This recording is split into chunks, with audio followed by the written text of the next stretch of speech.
بسم الله الرحمن الرحيم الرحمن علم القرآن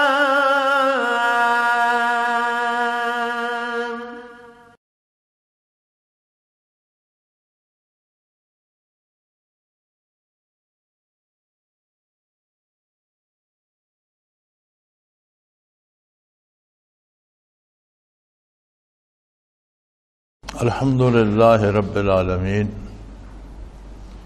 والصلاة والسلام علی حبیبہ محمد وآلہ وصحبہ اجمعین۔ اعوذ باللہ من الشیطان الرجیم، بسم اللہ الرحمن الرحیم۔ وَإِذَا جَاءُوكُمْ قَالُوا آمَنَّا وَقَدْ دَخَلُوا بِالْكُفْرِ وَهُمْ قَدْ خَرَجُوا بِهِ وَاللَّهُ أَعْلَمُ بِمَا كَانُوا يَكْتُمُونَ۔ وَتَرَى كَثِيرًا مِّنْهُمْ يُسَارِعُونَ فِي الْإِثْمِ وَالْعُدْوَانِ وَأَكْلِهِمُ السُّحْتَ لَبِئْسَ مَا كَانُوا يَعْمَلُونَ لَوْلَا يَنْهَاهُمُ الرَّبَّانِيُّونَ وَالْأَحْبَارُ عَنْ قَوْلِهِمُ الْإِثْمَ وَأَكْلِهِمُ السُّحْتَ لَبِئْسَ مَا كَانُوا يَصْنَعُونَ۔ وَقَالَتِ الْيَهُودُ يَدُ اللَّهِ مَغْلُولَةٌ غُلَّتْ أَيْدِيهِمْ وَلُعِنُوا بِمَا قَالُوا بَلْ يَدَاهُ مَبْسُوطَتَانِ يُنْفِقُ كَيْفَ يَشَاءُ وَلَيَزِيدَنَّ كَثِيرًا مِّنْهُمْ مَا أُنزِلَ إِلَيْكَ مِن رَّبِّكَ طُغْيَانًا وَكُفْرًا وَأَلْقَيْنَا بَيْنَهُمُ الْعَدَاوَةَ وَالْبَغْضَاءَ إِلَى يَوْمِ الْقِيَامَةِ كُلَّمَا أَوْقَدُوا نَارًا لِلْحَرْبِ أَطْفَأَهَا اللَّهُ وَيَسْعَوْنَ فِي الْأَرْضِ فَسَادًا وَاللَّهُ لَا يُحِبُّ الْمُفْسِدِينَ۔ اللهم سبحانك لا علم لنا إلا ما علمتنا إنك أنت العليم الحكيم۔ مولاي صل وسلم دائما ابدا على حبیبک خیر الخلق کلہم۔ سادہ سا بامحاورہ ترجمہ یہ ہے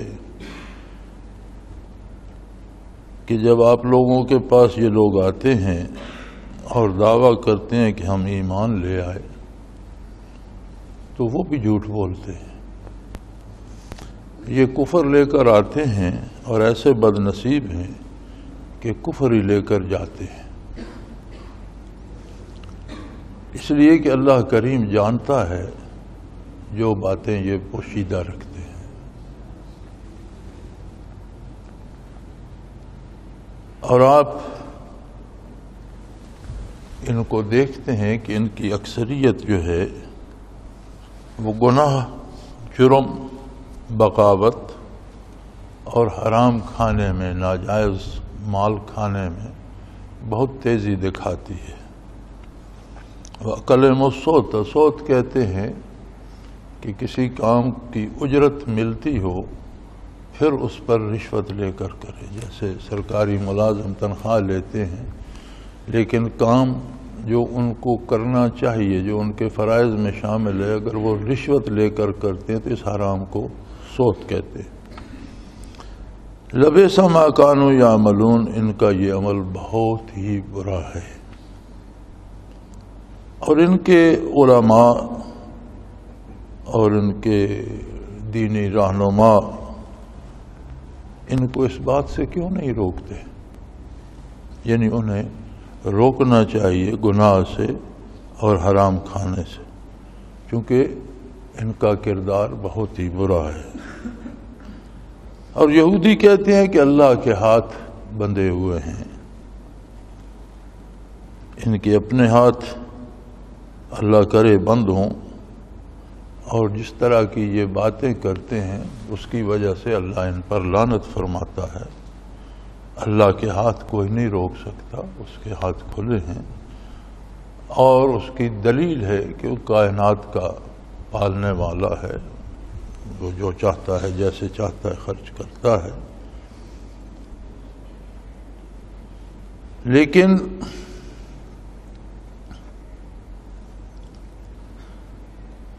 ایسی باتوں سے ان کا کفر اور ان کی برائی اور بغاوت اور بڑھ جاتی ہے، اور ہم نے ان کے اپنے درمیان بھی بغض اور دشمنی ڈال دی ہے، اور یہ اس کی وجہ سے روئے زمین پر بھی فساد پھیلاتے ہیں۔ اللہ فساد پھیلانے والوں کو کبھی پسند نہیں فرماتا۔ یہ ان آیات مبارکہ کا سادہ آرام فہم ترجمہ ہے۔ منافقین بارگاہ رسالت پناہی میں آتے، اندر اپنا نفاق کا، دل میں اپنا نفاق قائم رکھتے، لیکن بظاہر کہتے جی ہم ایمان لے آئے ہیں، ہمیں دین سکھایا جائے۔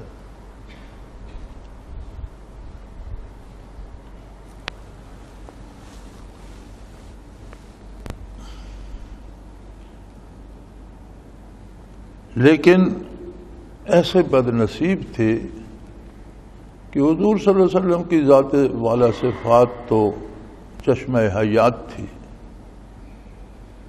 یہ جس طرح کے مردہ دل لے کر آتے ویسے ہی مردہ دل لے کر چلے جاتے، اس لیے کہ ان کے دل میں کفر انہوں نے رکھا ہوا تھا۔ اسلام کوئی ایسی بات نہیں ہے کہ آپ کسی غلاظت کے ڈھیر پر یا کسی پوٹلی پر سبز رنگ پھیر دیں تو وہ ہو گیا، زبانی کلمہ پڑھ لیں تو ہو گیا، بلکہ اسلام جب تک دل قبول نہ کرے اور دل سے سارا کفر زائل نہ ہو تب تک ایمان نصیب نہیں ہوتا۔ اور یہ ایسے بد نصیب ہیں کہ یہ بارگاہ رسالت میں بھی آتے ہیں تو اپنا کفر دل میں چھپا کے لے آتے ہیں، حالانکہ اللہ پوشیدہ باتوں کو جانتا ہے۔ وہ ایک فارسی شاعر نے کہا تھا، تہی دستان قسمت را چه سود از راہبر کامل، تہی دستان قسمت را چه سود از راہبر کامل، کہ خضر از آب ہے وہاں تشنہ میں یارد سکندر را۔ ایک حکایت ہے کہ سکندر نے، ذوالقرنین نے حضرت خضر سے کہا کہ مجھے آب حیات پہ لے چلیں۔ ایک کہانی بنی ہوئی ہے کہ کوئی چشمہ ہے پانی کا، اسے پئیں تو موت نہیں آتی، کہانیوں تک ہے۔ تو حضرت خضر اسے لے کر وہاں گئے تو وہاں انہوں نے دیکھا کوئی بڑی سائز کا کوا تھا، بہت مدت سے وہ وہاں پڑا تھا اپاہج معذور ہو کر۔ تو اس سے سکندر نے پوچھا، اس نے کہا میں نے غلطی کی، آب حیات چکھ لیا، اب مجھے موت نہیں آتی اور کسی قابل نہیں ہوں، صدیوں سے پڑا ہوں معذور۔ تو اس نے پینے سے انکار کر دیا کہ یہ تو پھر بڑی مصیبت ہو جائے گی۔ تو وہ شاعر نے شعر میں منظوم کر دیا کہ جو قسمت سے ہی خالی ہاتھ ہوں، جن کے نصیب میں ہی کچھ نہ ہو، انہیں کامل راہبر سے بھی کچھ نہیں ملتا۔ جس طرح خضر علیہ السلام سکندر کو آب حیات سے تشنا ہی لے آئے، پیاسا ہی لے آئے، لیکن حقیقت یہ ہے جو قرآن بیان کر رہا ہے وہ یہ ہے کہ جب تک دل صاف کر کے نہ جائیں کسی کو کچھ نصیب نہیں ہوتا۔ دنیا میں معرفت الہی کے سارے خزینے ہمیشہ انبیاء علیہ الصلاۃ والسلام کی معرفت تقسیم ہوئے۔ حضور نبی کریم صلی اللہ علیہ وآلہ وسلم تمام نبیوں کے بھی نبی اور ذات باری تعالی اور اس کی مخلوق کے درمیان واحد واسطہ ہے۔ پھر اندازہ لگائیں کہ ایمان و حق کا اور معرفت الہی کا کتنا بیر ذخار ہے ذات محمد الرسول اللہ صلی اللہ علیہ وآلہ وسلم، جس سے اول و آخر ساری کائنات جس کسی کو ایمان کا نور نصیب ہوا وہ بواسطہ محمد الرسول اللہ نصیب ہوا، معرفت الہی حضور کے طفیل نصیب ہوئی۔ اتنی بڑی ہستی کے سامنے بھی جب یہ آتے ہیں تو چونکہ ان کے دلوں میں کفر پوشیدہ ہوتا ہے، بظاہر زبانی اقرار ایمان کا کر رہے ہوتے ہیں، تو فرمایا قد دخلوا بالکفر وهم قد خرجوا به۔ جس بارگاہ میں بڑے بڑے کافر آ کر نور ایمان سے سینوں کو منور کر کے جاتے تھے، ایک واقعہ غزوہ خیبر کا ہے۔ خیبر ایک بہت بڑا قلعہ تھا اور اس کے گرد 5-6 چھوٹے چھوٹے قلعے تھے جہاں یہود نے اپنی اپنی حکومتیں اور اپنی اپنی فوج رکھی ہوئی تھی۔ کچھ قلعے پہلے فتح ہو گئے اور بڑے قلعے کا محاصرہ کیا گیا، کچھ اس کے گر جانے کے بعد پھر انہوں نے ہتھیار ڈال دیے۔ تو اس محاصرہ کو 20 دن تک کم و بیش جاری رہا۔ اس میں ایک واقعہ بیان کرتے ہیں ایک غلام کا۔ کسی یہودی کے پاس کوئی حبشی غلام تھا اور وہ اس کی بکریاں چراتا تھا، تو وہ خیبر سے بکریاں لے کے باہر آتا قلعے سے اور چراتا۔ تو اس نے ایک دن مالک سے پوچھا کہ یہ عجیب سی بات ہے، باہر بھی فوجوں نے گھیرا ڈالا ہوا ہے، اندر بھی ہر بندہ تلوار لیے پھرتا ہے، تو یہ بات کیا ہے؟ اس نے اسے بتایا کہ عرب میں ایک شخص نے نبوت کا دعویٰ کیا ہے اور وہ کہتا ہے مجھ پر اللہ کا کلام نازل ہوتا ہے، میرے پاس وحی آتی ہے، میں اللہ کا رسول ہوں۔ اس نے ہمارے قلعے کا محاصرہ کر لیا ہے اور یہ لڑائی چل رہی ہے۔ اب اس کے دل میں ایک عجیب سا سوال پیدا ہو گیا کہ ایسا شخص کون ہے، وہ ایسا کیوں کہتا ہے؟ وہ جب بکریاں لے کر باہر آیا تو بجائے بکریاں چرانے کے وہ سیدھا اسلامی لشکرگاہ کی طرف چلا گیا۔ لوگوں نے روکا تو اس نے کہا بھئی مجھے پتہ چلا ہے کہ آپ کے ساتھ کوئی ایسی ہستی ہے جو یہ فرماتی ہے کہ میں اللہ کا نبی اور رسول ہوں اور میرے پاس وحی آتی ہے، تو میں اسے دیکھنا چاہتا ہوں، ان سے ملنا چاہتا ہوں۔ صحابہ کرام اسے حضور کی خدمت میں لے گئے۔ اس نے پوچھا کہ مجھے یہ بتایا گیا ہے، آپ نے فرمایا تم نے جو سنا وہ سچ ہے، میں اللہ کا رسول ہوں، اللہ نے مجھے نبی مبعوث فرمایا ہے اور میرے پاس وحی آتی۔ تو اس نے کہا جی اگر میں آپ کی بات مان لوں، قبول کر لوں، تو اللہ مجھے بھی بخش دے گا اور مجھے بھی جنت مل جائے گی۔ آپ نے فرمایا بے شک۔ اس نے کہا حضور دیکھ لیجئے میں بڑا بد شکل ہوں، رنگ بھی بڑا سیاہ ہے، شکل بھی اچھی نہیں، اور میرے پاس تو بڑی بدبو آتی ہے، میلا رہتا ہوں، غریب آدمی ہوں، کپڑے بھی چیتھڑے سے پہنے ہوئے ہیں اور یہ بکریاں چراتا ہوں، تو ایسا میلا کچیلا گندا بدصورت آدمی جنت میں چلا جائے گا؟ تو حضور نے فرمایا کہ اللہ تمہیں شکل بھی خوبصورت دے دیں گے اور ان بدبوؤں کو خوشبوؤں سے بدل دیں گے، وہ قادر ہیں۔ اس نے کہا پھر مجھے کلمہ پڑھائیے، اگر ایسی بات ہے تو میں یہ موقع کیوں جانے دوں؟ مشرف با اسلام ہو گیا تو اس نے عرض کی کہ حضور میرے پاس تو یہ بکریاں امانت ہیں، آپ نے فرمایا تم انہیں ہنکا دو قلعے کی طرف، یہ چلی جائیں گی۔ اس نے ہنکا دی اور اللہ کی شان وہ قلعے کی طرف چلی گئیں، پہرے داروں نے دروازہ کھولا، وہ اندر داخل۔ اسی وقت وہ حملہ ہو رہا تھا جس میں حضور نبی کریم صلی اللہ علیہ وسلم نے حضرت علی کرم اللہ وجہ الکریم کو جھنڈا دیا اور اس میں خیبر فتح ہو گیا۔ تو جب شہداء کی وجود لائے گئے حضور اکرم صلی اللہ علیہ وسلم کے سامنے، غالباً 20 کے لگ بھگ صحابہ شہید ہوئے تھے، تو ان میں وہ حبشی غلام بھی تھا شہداء۔ نبی کریم صلی اللہ علیہ وسلم نے اس کی طرف ایک نظر کی اور رخ انور دوسری طرف پھیر لیا۔ تو عرض کی گئی یا رسول اللہ صلی اللہ علیہ وسلم آپ نے رخ انور پھیر لیا اس سے؟ فرمایا بھئی اللہ نے اسے بے پناہ حسن بھی دیا ہے، اس کو خوشبوؤں سے بھی بھر دیا ہے، اور اس کے دونوں پہلوؤں میں 2 حوریں تھیں، تو میں نے اپنا رخ انور دوسری طرف پھیر لیا۔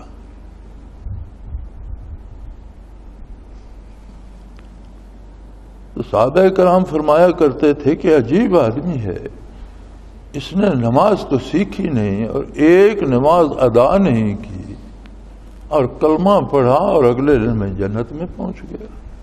یعنی یہ ایک عجیب بات اس کے بارے میں مشہور تھی کہ صحابہ کرام حیران ہوتے تھے کہ اللہ کی عطا بھی کیسی ہے اور یہ کیسی بارگاہ ہے اور یہ کیا رحمت کا بحر ذخار اور بے کنار سمندر ہے کہ ایک شخص حاضر ہوا، اس نے دل پیش کیا، وہ بظاہر نہ اس کی شکل تھی، نہ صورت تھی، نہ اس کے کوئی حلیہ تھا، لیکن اللہ کا یہ کرم کہ اسے ایک نماز بھی نصیب نہیں ہوئی لیکن وہ جنت میں سیدھا پہنچ گیا۔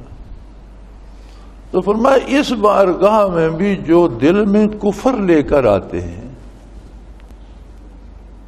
وہ کفر ہی لے کر جاتے ہیں۔ اب اس میں یہ نہیں کہ اس خزانے میں کوئی کمی ہے، مصیبت یہ ہے کہ مانگنے والے نے اپنا کاسہ ہی الٹا رکھا ہوا، وہ چاہتا ہی نہیں کہ اس کے کاسے میں کچھ چیز آئے۔ اور یہی حال مشائخ کا اور اہل اللہ کا بھی ہوتا ہے۔ حصول برکات کے لیے جو لوگ حاضر ہوتے ہیں، سب سے زیادہ ضروری ہوتا ہے کہ پہلے ان کے دل میں بھی خلوص ہو، ان کا کاسہ صاف ہو اور کاسہ سیدھا ہو۔ میں اگلے دن حضرت رحمت اللہ تعالی علیہ کے خطوط مبارک دیکھ رہا تھا، تو آپ نے کچھ لوگوں کے نام لے کر لکھا کہ میرے پاس اب بھی خط پڑا ہے کہ بھئی یہ بندے جو ہیں یہ ابتلاء الہی میں آ گئے ہیں، ان کے مراقبات اور منازل جو تھے اس کی ان میں استعداد نہیں تھی، صرف میرے ساتھ رہنے سے تعلق کی وجہ سے اللہ نے انہیں یہ منازل دے دی ہے۔ آگے لکھتے ہیں میں ان کے لیے دعا کرتا ہوں کہ اللہ تو نے انہیں جو انعام دے دیا ہے آپ ان غریبوں سے واپس نہ لینا، لیکن یہ صرف میری دعا پہ نہیں ہے، اگر یہ میرا ساتھ چھوڑ دیں گے تو ان کے پاس کچھ نہیں بچے گا۔ آگے فرماتے ہیں اس کی وجہ یہ ہے کہ ان میں ذاتی استعداد ان منازل کی نہیں ہے۔ یعنی یہ اتنا نازک معاملہ ہے کہ بارگاہ رسالت میں بھی جو خلوص لے کر نہیں جاتے تھے انہیں کچھ نہیں ملتا۔ اور ان آیات مبارکہ سے صحابہ کرام بھی منافقین کا اندازہ لگا لیا کرتے تھے۔ مفسرین کرام لکھتے ہیں کہ انہیں پتہ ہوتا تھا کہ کون لوگ آئے، تو اس کے بعد یہ آیت مبارک اتری تو سمجھ آ جاتی تھی کہ یہ اس گروپ کے بارے میں ہے۔ اب ان کی منافقت اللہ نے تو ظاہر کر دی، فرماتا ہے ظاہری دلیل سے بھی دیکھ لو، آپ ان لوگوں کو بظاہر دیکھیں، ترا کثیر منہم یسارعون فی الاسم، ان میں اکثریت ان لوگوں کی ہے جو گناہ کی طرف بڑی جلدی بڑھتے ہیں، بڑی تیزی دکھاتے ہیں گناہ کرنے میں، والعدوان، اور عدوان ہوتا ہے بغاوت، حد سے تجاوز، اللہ کی نافرمانی، سب سے بڑی بغاوت ہے اللہ کے حکم کو نہ ماننا۔ آپ روز آج کل تو ٹیلی ویژن پہ اخباروں پہ روز ایک شور ہوتا ہے حکومت کی رٹ، حکومت کی رٹ، حکومت کی رٹ۔ رٹ کیا ہوتی ہے؟ یہی ہوتی ہے کہ حکومت نے جو احکام نافذ کیے ہیں ان کو تسلیم کیا جائے، جو ان کی خلاف ورزی کرتا ہے گویا حکومت کی رٹ کو چیلنج کر رہا ہے۔ تو یہ اللہ کے احکام کی خلاف ورزی اللہ کی حکومت کی رٹ کو چیلنج کرنا ہے۔ یہ حکومتیں تو ہم جیسے انسانوں کی ہیں، انہیں پتہ بھی نہیں ہماری رٹ کہاں تک ہے کہاں تک نہیں، لیکن وہ تو قادر ہے، ہر چیز پہ ہر وقت اس کی نظر بھی ہے اور ہر چیز ہر وقت اس کے قبضہ قدرت میں بھی ہے۔ تو فرمایا ان کا نفاق اس سے بھی ظاہر ہے کہ یہ گناہ میں بڑی تیزی دکھاتے ہیں اور بغاوت اور سرکشی کی طرف اور ظلم کی طرف اور حرام کھانے کی طرف بڑھتے ہیں۔ اکلہم السوت، یعنی جس کام کی اجرت لیتے ہیں اس پر بھی رشوت لے کر کام کرتے ہیں۔ لبئس ما کانوا یعملون، فرمایا یہ بہت برا کام کر رہے ہیں اور اپنے ساتھ کر رہے ہیں۔ نہ اس کائنات کا کچھ بگڑے گا، نہ اللہ کی مخلوق کا کچھ بگڑے گا، نہ اللہ کے نظام کا کچھ بگڑے گا۔ اللہ کی رٹ کو چیلنج کرنے والا اپنی تباہی کے اسباب پیدا کر رہا ہے، چونکہ اللہ کے احکام کو تو وہ نہیں روک سکتا، خود اس کے اپنے وجود میں اس کی صنعت جاری ہے، ذرا اسے تو روک کر دکھائے۔ اور پھر فرمایا لولا ینہاہم الربانیون والاحبار، ان کے مشائخ ربانیون، علماء ربانی، احبار دینی رہنما، علماء صاحب علم، فرمایا ان کے مشائخ اور ان کے علماء انہیں اس سے کیوں نہیں روکتے؟ کیا مشائخ اور علماء کی یہ حیثیت ہے کہ چور آئے چکا آئے نیک آئے بدکار آئے اس کی تربیت نہ کریں، بلکہ جو آئے اس سے شرینی شکرانہ لے لیں اور کھاتے رہیں؟ یہ تو کوئی بات نہ۔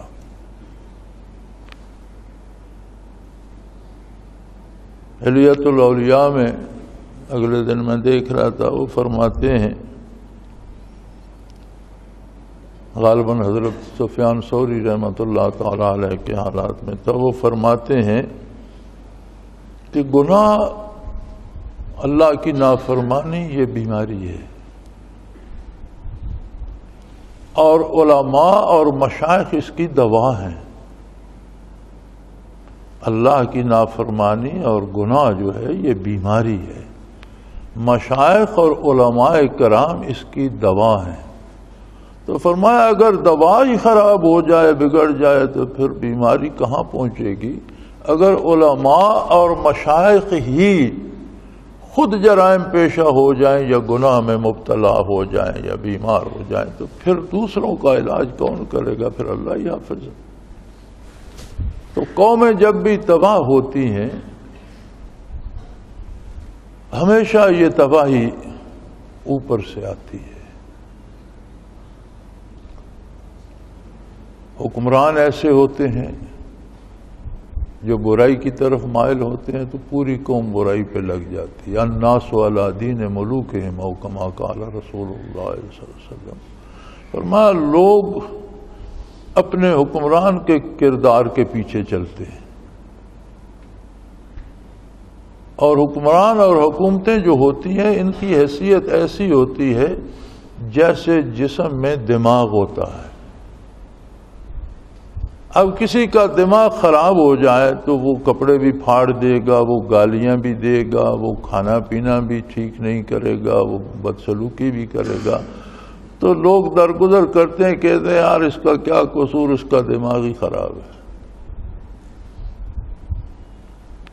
ہمارا حال بھی یہ ہے قومی سطح پر کہ جب حکومتیں ہی عدل و انصاف نہیں کرتی، جب حکومتیں ہی حق کی حکمرانی ادا نہیں کرتی، عیش و عشرت میں اور بداعمالیوں میں مصروف ہو جاتی ہیں، تو گویا قوم کا دماغ خراب ہو جاتا ہے، قوم پاگلوں کی طرح ہو جاتی ہے، ایک دوسرے کو مارنے پہ لگ جاتے ہیں، لوٹنے پہ لگ جاتے ہیں، بدامنی پھیل جاتی ہے۔ ہم یہ چاہتے ہیں کہ پاگلوں کے ہاتھ پکڑیں، لیکن ان کے دماغ کے علاج کی فکر ہم نہیں کرتے۔ جب تک دماغ ٹھیک نہیں ہوگا، پاگل تو یہ حرکتیں کرتے رہیں گے۔ اور اسی طرح علماء اور مشائخ جو ہوتے ہیں، ان کا مقام و مرتبہ قوم کے دل کا ہوتا ہے۔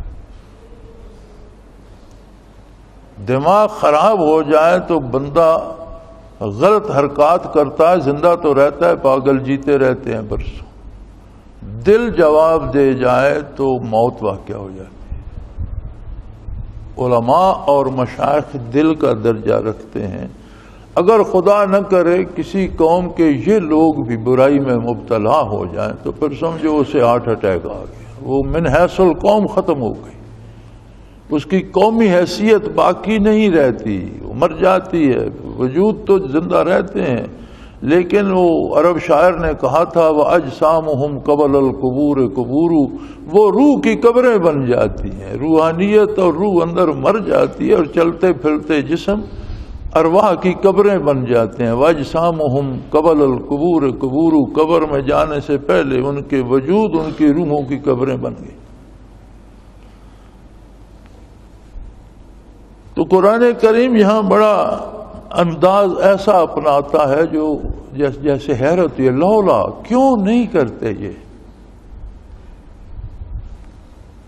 ان کے مشائخ اور ان کے علماء ان کو برائی کی باتوں سے، حرام کھانے سے روکتے کیوں نہیں؟ گویا علماء کا اور مشائخ کا کام اصلاح احوال ہے۔ یہ کام علماء کا اور اہل حق کا اور مشائخ کا نہیں کہ جو جس حال میں آئے اسے نذرانہ لے لے اور دعا دے دے، بلکہ لوگ جو آئیں ان کی اصلاح کی فکر کریں، انہیں نیکی کی تعلیم دیں، انہیں برائی سے روکنے کی کوشش کریں، انہیں سمجھائیں بھی، ان کے لیے دعا بھی کریں۔ لَبِئْسَ مَا كَانُوا يَصْنَعُونَ، اور جو کچھ یہ کرتے ہیں، یعنی اگر علماء اگر علماء کی طرف اس کی تعبیر کی جائے تو پھر یہ ہوگا کہ یہ جو منع نہیں کرتے مشائخ اور علماء برائی سے، یہ بہت برا کام کرتے ہیں، تباہی پھیلا رہے ہیں۔ اور اگر اس کی نسبت فاعل کی طرف کی جائے، کرنے والوں کی طرف کی جائے، تو پھر بھی سمجھ آتی ہے کہ کیا یہ دیکھ نہیں رہے علماء اور مشائخ کہ یہ لوگ کتنی برائی پھیلا رہے ہیں، کتنا فساد پھیلا رہے ہیں، نہیں روکتے کیوں نہیں؟ جب زکوٰۃ کا نظام نافذ ہوا تو زکوٰۃ کی بنیاد دنیا کے سب سے بہترین معاشی اصول پر ہے، جو اس معیشت کے اسلام نے دیے۔ دنیا میں کوئی دوسرا دانشور، کوئی دوسری قوم، کوئی دوسرا مذہب آج تک دے نہیں سکا، بلکہ اب مغرب والے بھی یہ سوچ رہے ہیں، ان کے جو تھنک ٹینک اور دانشور ہیں معاشیات کے، وہ کہتے ہیں کہ سود ختم کیا جائے اور اس طرح ٹیکس لگایا جائے جس طرح اسلام نے نظام زکوٰۃ نافذ کیا، یعنی دو باتیں کی جائیں، ایک سود ختم کیا جائے اور دوسرا نظام زکوٰۃ نافذ کیا جائے، ٹیکس اس طرح لگایا جائے۔ زکوٰۃ ایک عجیب ٹیکس ہے جو مالدار سے وصول ہوتا ہے اور غریب کو دیا جاتا ہے۔ اس پہ کوئی حکمران عیاشی نہیں کر سکتا، کوئی حکمران اسے سیاسی مقاصد کے لیے استعمال نہیں کر سکتا، کوئی حکمران اس سے ووٹ نہیں خرید سکتا، بلکہ یہ قوم کے غریبوں کا حق ہے اور بہت خوبصورت اصول ہے۔ دنیا کے جتنے معاشی نظام ہیں آپ مطالعہ فرما لیجئے، وہ کمانے پہ کچھ شرائط لگاتے ہیں کہ اس طرح کما سکتے ہو، اس طرح نہیں، چوری سے نہیں، ڈاکے سے نہیں، رشوت سے نہیں۔ یہ کچھ ایسی برائیاں ہیں جنہیں ساری دنیا اور دنیا کے سارے مذاہب برائی سمجھتے ہیں۔ پھر اس میں حکومت کے ٹیکسز آتے ہیں، وہ دے دو، پھر تم جانو تمہارا مال جانے، پھر کھاؤ پیو، جمع رکھو جہاں کرو۔ اسلام ایسا نہیں کرتا، اسلام کہتا ہے کہ کماؤ جائز طریقے سے حدود کے اندر، پھر جو مال تمہارے پاس تمہاری ضروریات سے بڑھ جاتا ہے اس پر 1 سال گزرے تو اس کا 2.5% مرکز میں دو، زکوٰۃ کے نام، کہ وہ مال تمہارا نہیں ہے، اللہ کا ہے۔ اس نے اس میں غریبوں کا حصہ رکھ دیا اور وہ زکوٰۃ کا نام ہے پاکیزگی۔ تمہارا وہ مال تب پاک ہوگا جب 2.5% سالانہ اس سے دو گے۔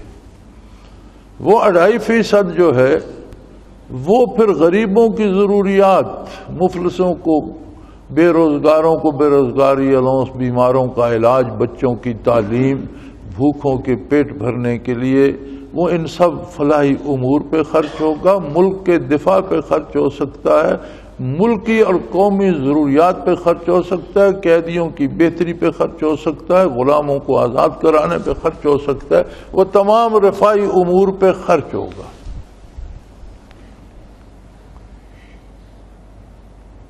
اور یہ ایسا بہترین نظام ہے کہ ایک تو جو سرپلس سرمایہ ہے 2.5% کے حساب سے اگر کوئی اسے جمع ہی رکھے گا تو ہر سال اس سے 2.5% واپس آتے رہیں گے، گویا سارا سرپلس سرمایہ 40 سال میں واپس ملکی اکانومی میں آ جائے گا، ایک جگہ جمع نہیں رہے گا۔ دنیا میں کسی کے پاس ایسا نظام نہیں ہے۔ اور دوسرا یہ ہے کہ اس کا بوجھ غریبوں پہ نہیں پڑتا، غریبوں کی مدد ہوتی ہے اس سے، اور اہل ثروت سے یہ لیا جاتا ہے۔ اسی طرح عشر ہے زمین کی پیداوار کا، وہ اس سے لیا جاتا ہے جس کے پاس فصل ہوتی ہے، اور ان کو دیا جاتا ہے جن کے پاس غلہ نہیں ہوتا۔ تو جب زکوٰۃ کا نظام آیا تو یہودیوں نے طنز کیا کہ اللہ کے اپنے ہاتھ بندھے ہوئے ہیں، اب لوگوں پہ ٹیکس لگ گیا ہے، جن کے پاس پیسے ہیں وہ غریبوں کو دیں۔ اللہ کریم نے فرمایا ہاتھ تو تمہارے بندھے ہوئے ہیں کہ سرمایہ ہونے کے باوجود لوٹنے کی فکر میں ہو، تمہیں دینے کی توفیق نہیں ہے۔ جہاں تک قدرت باری کی بات کرتے ہو، وہ تو ایک ایک متنفس کو پال رہا ہے، ایک ایک ذرے کو پال رہا ہے، وہ اس کے اخراجات تو جو وہ مخلوق کو رزق دے رہا ہے، اسی ایک شعبے کو دیکھ لو تو یہ اسی کی قدرت کاملہ ہے، یہ اسی کا نظام ہے کہ کوئی کہاں ہے وہ اسے پال رہا ہے، اس کی روزی اس تک پہنچا رہا ہے۔ میں اپنی ذاتی زمین میں ایک کنواں بنوا رہا تھا جس میں غالباً 12 سے 15 فٹ تک تو مٹی پتھر مکس آتے رہے، اس سے نیچے پھر ہم پوری چٹانیں بارود سے کاٹ کر لے گئے، نیچے کوئی مٹی کی تہ نہیں تھی، سالڈ پتھر تھے یا کچھ چٹانیں جڑی ہوئی تھی۔ وہ ہم نے تقریباً غالباً اگر صحیح یاد ہو تو 134 135 فٹ بنایا تھا، اب بھی موجود ہے، پانی سے بھرا ہوا۔ تو 90 اور 100 فٹ کے درمیان جب وہ پہنچا تو میں کبھی کبھی جاتا تھا، مزدوروں کے پاس بیٹھتا، کبھی ان کی پیمنٹ کرنی ہوتی، کبھی ان کی پراگرس دیکھنی ہوتی۔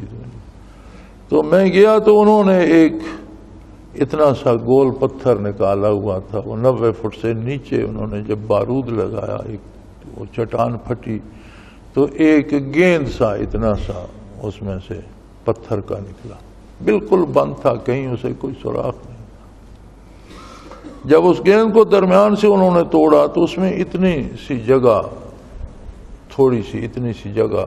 تھوڑی تھوڑی خالی تھی، اور اس میں ایک تتلی پھر رہی تھی، زندہ سلامت، صحیح، اس کے پر بھی پاؤں ٹانگیں ہر چیز زندہ سلامت۔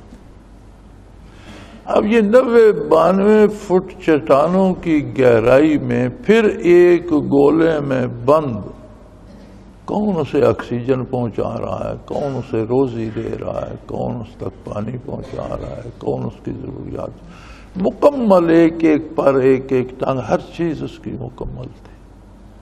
میں نے خود چلتی پھرتی دیکھی، کہاں کہاں اس کی مخلوق ہے، کیسے کیسے وہ پال رہا ہے۔ فرمایا تم کہتے ہو اللہ کے ہاتھ بندھے ہوئے، اللہ کی رضاکیت کے پہلو کو، کسی پہلو کو دیکھو، تم شمار نہیں کر سکتے۔ لیکن ان کی یہ باتیں دین کے خلاف طنز کرنا، اللہ کی ذات پر یا اللہ کے دین پر یا اللہ کے رسول پر، احکام الہی پر طنز کرنا، لَيَزِيدَنَّ كَثِيرًا مِّنْهُ مَا أُنزِلَ إِلَيْكَ مِن رَّبِّكَ طُغْيَانًا وَكُفْرًا۔ یہ جو کچھ آپ پر اللہ کی طرف سے نازل ہوا ہے اس کے خلاف بغاوت اور کفر کو بڑھانے کا سبب بن جاتا ہے۔ بظاہر تو کبھی کبھی کوئی بندہ مذاق میں کوئی جملہ کہہ جاتا ہے وہ، لیکن وہ جملہ اتنا خطرناک ہوتا ہے کہ شاید زندگی بھر کے سجدوں کو غارت کرنے کے لیے وہ ایک جملہ کافی ہو رہتا ہے۔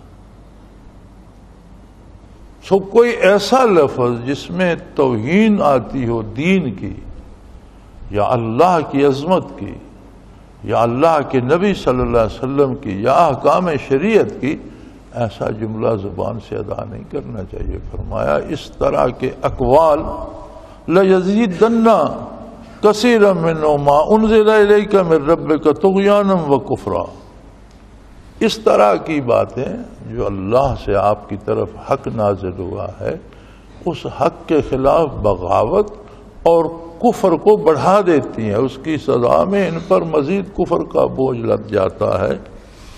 وَأَلْقَيْنَا بَيْنَهُمُ الْعَدَاوَةَ وَالْبَغْضَاءَ إِلَى يَوْمِ الْقِيَامَةِ، اور ان کی ان باتوں کی وجہ سے اللہ کا عذاب ان پر اس طرح سے مسلط ہوا کہ یہ آپس میں ایک دوسرے سے بھی دشمنی کرتے رہیں گے اور قیامت تک کرتے رہیں گے۔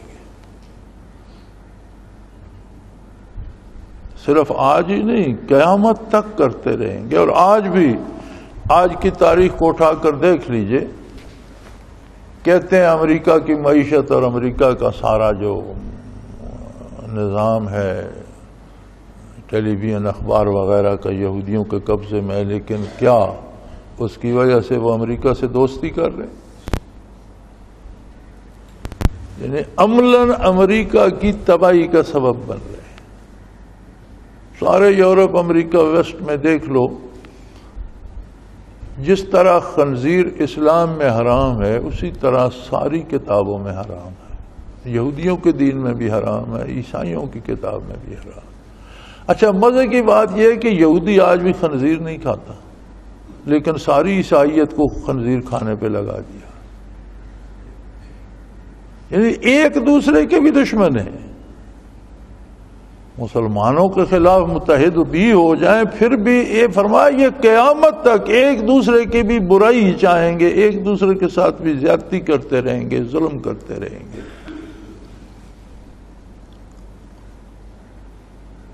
کلما اوقدوا نارا للحرب اطفاها اللہ، پھر یہ جب کوشش کرتے ہیں کہ یہ مل جل کر ایک جنگ کی آگ لگا دیں عالم اسلام کے خلاف، ان کی توقعات کتنی بڑی ہوتی ہیں کہ اس میں سارے مسلمان تباہ ہو جائیں گے، لیکن اللہ ایسا قادر ہے کہ اس آگ کو بجھا دیتا، ان کے منصوبے دھرے کے دھرے رہ جاتے۔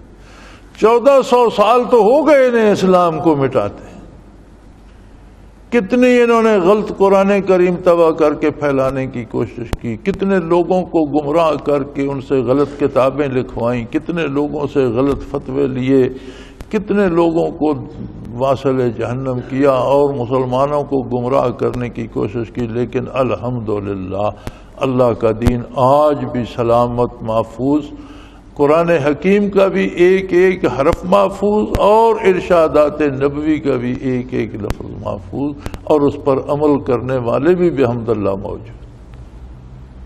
یعنی کیا بگاڑ سکیں؟ فرمایا بڑے بڑے منصوبے بناتے ہیں اور جنگ کے شعلے بھڑکاتے ہیں، اطفاء اللہ، اللہ اسے بجھا دیتا ہے۔ وَيَسْعَوْنَ فِي الْأَرْضِ فَسَادًا، اور ان کی پوری کوشش ہوتی ہے کہ روئے زمین پر فساد بپا رہے۔ آج بھی یہود و نصارہ نے صرف اسلحہ بیچنے کے لیے سینکڑوں ملکوں کو لڑائی کی آگ میں جھونکا ہوا ہے۔ یہ وہ باتیں ہیں جو عام آدمی جانتا سمجھتا ہے۔ واللہ لا يحب المفسدین، یہ یاد رکھو، فساد پیدا کرنے والا کوئی بھی ہو، اللہ کریم ایسے لوگوں کو پسند نہیں فرماتے۔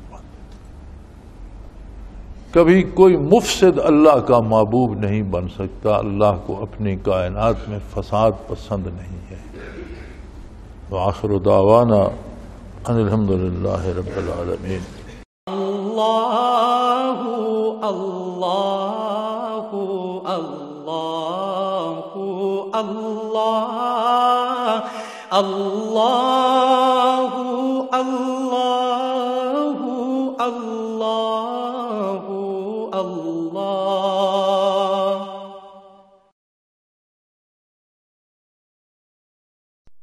حضرت امیر محمد اکرم آوان مد ذلہ العالی دارالعرفان منارہ ضلع چکوال میں سالہ سال سے قرآن و حدیث کے اوپر خطابات کر رہے ہیں، اور سلسلہ نقشبندیہ اویسیہ کے مطابق لوگوں کو ذکر الہی کی تربیت دے رہے ہیں۔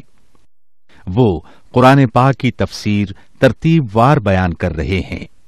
تفسیر قرآن کو وہ موجودہ ملکی اور بین الاقوامی حالات کے مطابق بیان کرتے ہیں۔ موٹر وے سے کلر کہار کے انٹرچینج سے نکلتے ہوئے کلر کہار کی جھیل سے ہوتے ہوئے میانی، بوچھال اور نور پور سے گزرتے ہوئے دارالعرفان منارہ پہنچ سکتے ہیں۔ حضرت امیر محمد اکرم آوان نے بچیوں اور بچوں کی دینی اور دنیاوی تعلیم کے لیے سقارہ اکیڈمی کے نام سے ایک درسگاہ بھی قائم کی ہے، جس کا افتتاح ملک پاکستان کے صدر جنرل محمد ضیاء الحق نے اپنے دست مبارک سے کیا تھا۔ وہ تمام احباب جو اسلام کی طلب رکھتے ہیں ان سے گزارش ہے کہ دارالعرفان منارہ ضلع چکوال میں امیر محمد اکرم آوان صاحب کے خطابات سے مستفید ہوں۔ وہ ہر جمعے کو نماز سے پہلے بیان فرماتے ہیں۔ ہر ماہ کی پہلی اتوار کو ماہانہ اجتماع ہوتا ہے جس میں آپ خصوصی خطاب فرماتے ہیں اور پاکستان کے چاروں صوبوں سے احباب اس اجتماع میں شرکت کرتے ہیں۔ اس کے علاوہ یہاں سال میں 2 مرکزی اجتماعات بھی ہوتے ہیں، ایک رمضان المبارک میں اعتکاف کا اجتماع اور دوسرا جولائی اور اگست میں 40 دن کا اجتماع ہوتا ہے جس میں روحانی تربیت کی جاتی ہے۔ اپنا خون سیماب دے کر اتنا ہم کر جائیں گے، نام آقا کا چمن میں پھر رقم کر جائیں گے۔